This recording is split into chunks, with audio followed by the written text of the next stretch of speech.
Hey there, I hope that you are having an awesome day. It's so good to be with you today. I hope that you've been enjoying these devotionals. You know, we've been looking at Habakkuk and how he questioned God. There were a lot of things going on in his world that he didn't understand where God was, what God was doing, if he even cared. And then we saw how God responded to Habakkuk. And today we're going to look at how Habakkuk responded to God's answers. And so we are in Habakkuk chapter 3, and our focal verse is verse 2 today. And it says, "O Lord, I have heard your speech and was afraid. O Lord, revive your work in the midst of the years. In the midst of the years, make it known. In wrath, remember mercy." The third chapter of Habakkuk's little book is the prayer which he prayed in response to what God had said to him. This prayer consists of 3 different parts. The first part, he prays for the work of God. He first of all expresses how he had been stirred by what God had said and how much he now stood in awe of him. And then he prayed that God would do once again what he had done in the past, that he would revive his work, or as translated in the NIV, he would renew his deeds.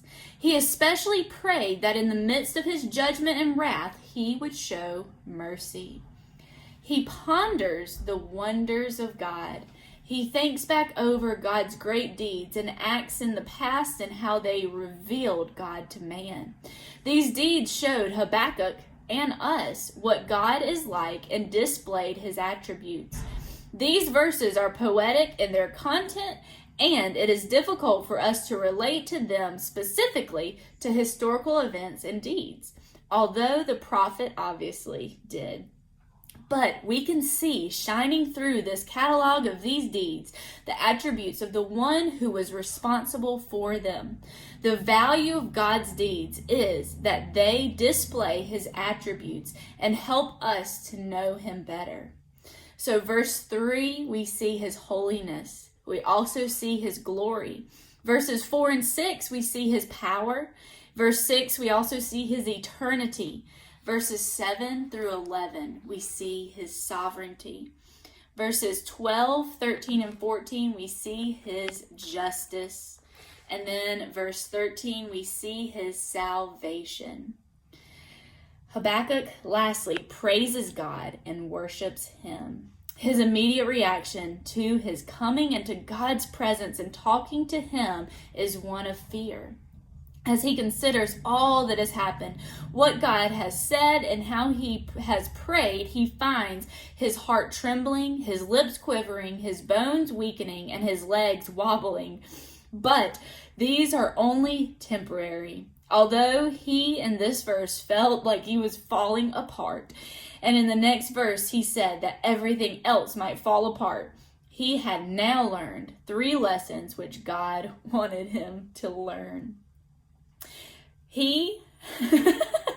Gabby, I'm sorry, my kitty cat's trying to get in the video.